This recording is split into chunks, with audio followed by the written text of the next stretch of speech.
Hello guys, welcome to another episode of the best things about the Stone Age. It's a 4-part mini documentary series here on YouTube where I explore the Stone Age and the best things about it and some of my favourite things about it. In this episode we cover the Mesolithic or Middle Stone Age. Stay tuned to the end of the video to find out my favourite thing about the Mesolithic. Let's get into it.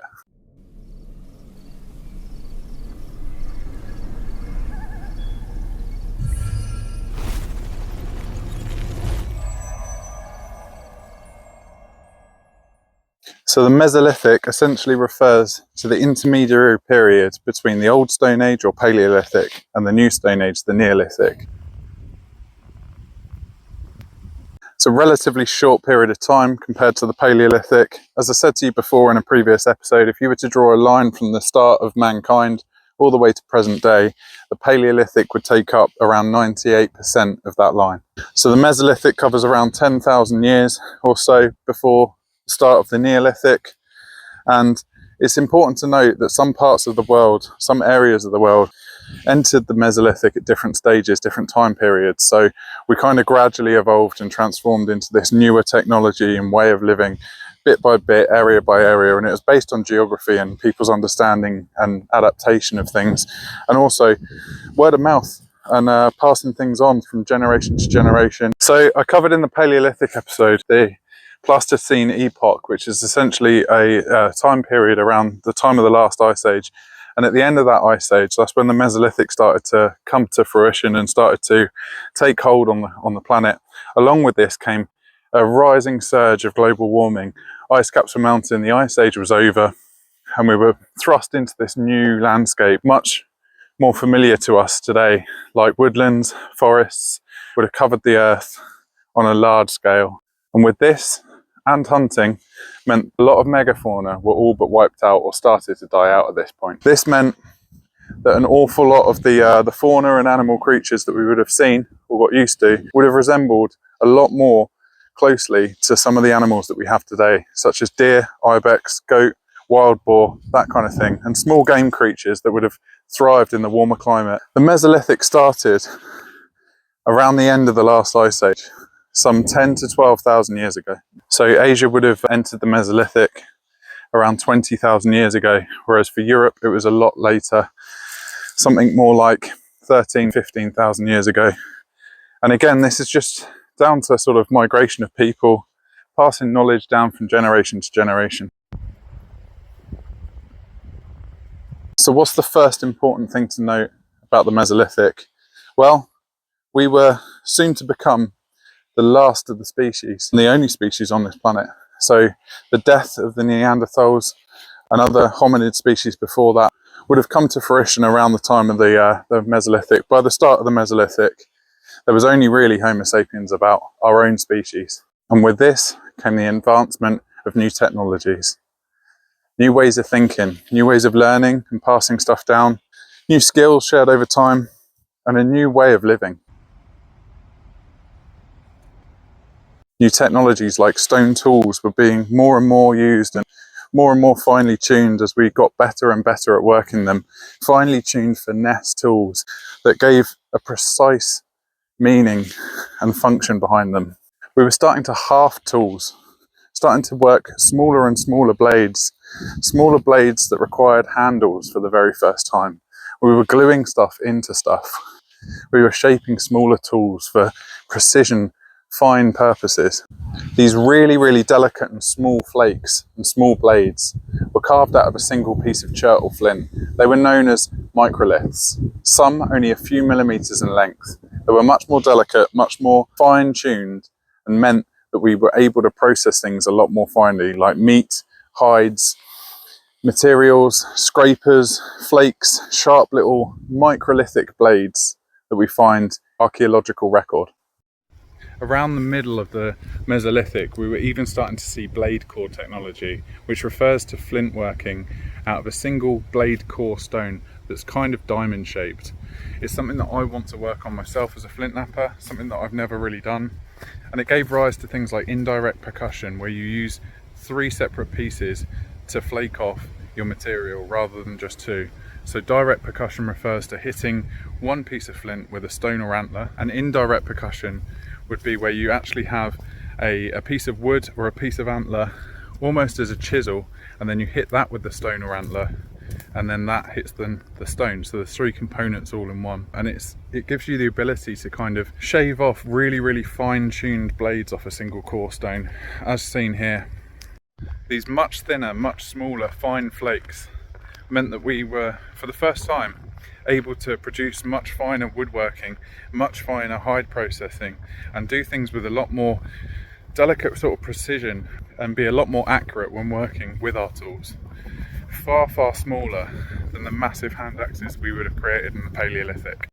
As I say, guys, we would have been hafting things and binding things, turning blades into real knives. Similar to how we have them today, where you've got a blade hafted into a handle, we were binding this material with deer leg tendon or sinew, gluing it in place, fixing that blade into the actual handle with things like pine pitch glue and hide glue made from animal skin. The process of working sinew I've shown in a previous video, and it can be a really advantageous thing to do when building a decent sort of knife or dagger and you want to haft it into a handle. You simply work the deer tendon between your fingers, bash it with a stone to break up all that fibre. You then pull the fibres apart, making sure you get into the inner fibres. They are really thin and really strong, and you can start pulling them apart until they almost mimic string, and then you can wet that string with the enzymes in your spit. This breaks down the protein strands that you naturally find in the tendon themselves, meaning that they can be supple, a little bit more malleable, a little bit more pliable, and it ends up like a sort of gooey bit of dental floss. And when the sinew's in this state, it can be easily bound around knife handles. Here's an example of me showing you around my finger, and then as it dries, it constricts on itself and contracts, drying completely hard, almost like a sort of pasted glue that dries and cures. It goes rock hard and it seals that forever. Along with hafted tools and smaller tools came arrows, bows and arrows for the very first time. This gave us a really good advantage over any other animal out there in the world and made us the apex predators we are today. It meant that we were able to hunt from both long range and close range, and it also meant that we were stealthy. Feathers would have given fletching to the arrow. As you can see here, you simply pluck off the feathers, cut them down to the right shape and size, and then you can stick them on using pine pitch glue. Axes would have come a long way too. The rise of things like adze, A-D-Z-E. Adzes would have been made out of strong material at this point, such as deer antler, which would have been cut down to the right shape, and then you can start to fell trees, clear things, start to hollow out boats and things like that, which would have given rise to a brand new way of living, a brand new way of getting around, and a brand new way of clearing areas for permanent settlement. Another really cool invention that would have been an absolute game changer in hunting technology was the atlatl dart and the atlatl thrower. This gave a better trajectory on throwing the spear. It meant that we can hunt at close range and long range. It meant that we can start using nature and science to our advantage. The spear thrower itself is made out of a single piece of wood, carved to the right shape and size, about the length of your forearm, and would have housed a little point, either a deer antler or a stone, or carved simply straight out of the wood, but that point would then sit inside a little delve on the end of the dart, and then you were able to throw it almost like a dog walk ball launcher today. It would have given us far greater trajectory using leverage and power over anything else. So what about our less nomadic lifestyles? At this point, we were starting to become more and more settled in places, following animals on their migrations and following the food for the good pastures, the good land and the good hunting grounds. With this, it meant that our housing technology and building techniques improved tenfold. Instead of using natural shelters like this one, made out of twigs, leaves and moss, we were less living in caves, less living in bushes, and more living in purpose-built mud and straw homes or wooden huts like this one. A lot of people, because they were less nomadic as well, would have settled at the right place at the right time, following different creatures as they moved, but settling semi-permanent camps wherever they could, and quite often down by the coast, because that was plentiful all the time, whether it be fish, mussels, limpets, samphire, or something as simple as seaweed. We would have been keen foragers with the right knowledge to fill our bellies at the time. Even things like spearfishing and those kinds of early techniques in catching fish from long range or close range would have taken hold around the time of the Mesolithic. And some of these early practices and early hunting techniques by the Mesolithic hunter-gatherer are still practiced today in indigenous cultures around the world and different tribespeople. Was pets. We started to domesticate wild dogs and wolves into man's best friend.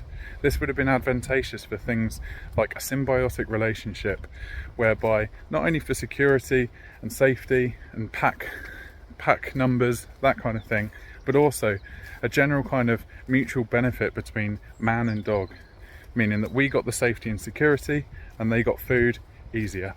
This would have aided things like hunting, tracking, working together with man's best friend, working together with what the dogs are good at and what the humans are good at, and would have meant for a more comfortable lifestyle, really. So what about art and culture at this time? Art and culture would have come a long way in the Mesolithic compared to the Paleolithic. Our cave paintings, rather than depicting one animal as an outline or just simple handprints blown on stone, would have depicted whole scenes, whole hunting scenes and storylines, almost like a storyboard picture book or a comic book, depicting exactly what scene happened. We were starting to see cave paintings that resembled more fine-tuned art that we're familiar with today. Images of multiple people, images of multiple animals, and they would have been filled in and coloured in with red ochre in particular. They would have also shown the weapons that we would have used, the spears, the arrows, that kind of thing, whereas you wouldn't have seen any of that in the Paleolithic. Towards the middle and the end of the Mesolithic, we were also starting to see the first signs of primitive pottery making. This is something that I've experimented with in the past on a video, so I'll link that in the description below so that you can see. But essentially you take dirt and woodland soil straight from the ground, add some water and then a temper to make a basic clay, a rudimentary clay, and then you can shape that much in the same way as modern pottery and fire it in a fire until it's rock hard and fired. It's crazy to think that we were doing this in the Mesolithic and our first pots were being used as water vessels, food carrying devices and storage containers. Also, for the first time in human history, we were able to work stone more precisely, and not just for a function, but also for decorative purpose or ritual purpose. We were starting to carve things into stone and fine-tune those stones into really, really beautiful figures. Most notably was this lover's figure, carved out of calcite, and it was just beautiful. We were starting to actually see fine art workings in stone. There was also a lot more dancing, a lot more music, and a lot more sort of cultural spirit really amongst the human species, and we were experimenting with new wacky weird things that, you know, probably sound a bit strange today but would have been quite common in those days. Things like dancing mating rituals where women would dance around men before, you know, a massive fun time was had. There was a Mesolithic cave painting that depicted exactly that. Also, other artistic flair was beginning to sort of rear its head at this point in terms of fashion and dress sense. Whether it be for ceremonial purposes or special occasions, it was incredible to see that these sorts of dresses were being used at the time. One notably was a Mesolithic headdress made out of a red deer skull that was found near Scarborough in the UK. Large high status burial grounds were becoming more and more popular into the Mesolithic. It's quite often that we find massive ones in the Neolithic, but it's quite incredible to think that we were toying around with this kind of spiritual, ceremonial, sort of ritual process even as far back as the Mesolithic, with large long barrows and specific communal burial grounds. Similar to the most famous one that we see today in Wiltshire called West Kennet Long Barrow. It would have been very similar to those found in the West Country and those different counties across that region like Somerset and Wiltshire. We also started to see the earliest signs of megaliths and standing stones, whether it be for ritual purposes or astrology purposes. We were tracking the sun, the moon, the stars, and that kind of thing with purposely carved stone. And now for probably the most surprising invention of all, the Mesolithic, chewing gum and dental care. That's right, we've found Mesolithic chewing gum. This would have been made from pitch resin from behind the birch bark, would have given the earliest sort of malleable makings of things like chewing gum and dental care. A chewed up piece of Mesolithic chewing gum was found in Denmark and would have even depicted the last traces of the person's meal.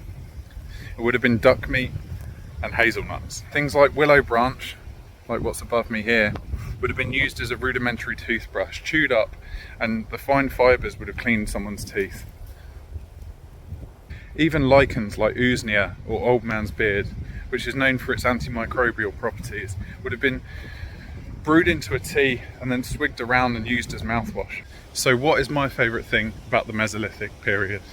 Well, being a flint knapper, again I'm going to be biased. It's the different technologies and improvements in stoneworking and stone tool making, and given a wider array of tools in our arsenal that we were able to produce en masse using blade core technology.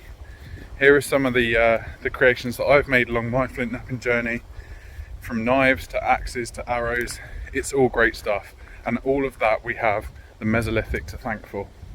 In the next episode, we launch ourselves forward into the new Stone Age, the Neolithic. So if you haven't already, please hit the subscribe button. Stay tuned with the bell notifications so that you don't miss the final episode in our series. That's the end of the video, guys. If you have liked it at any point, give it a little like below. Don't forget to subscribe because it really does help support the channel. If you have learned anything, then great. That's all I'm here for. And I'll see you next week for the next episode.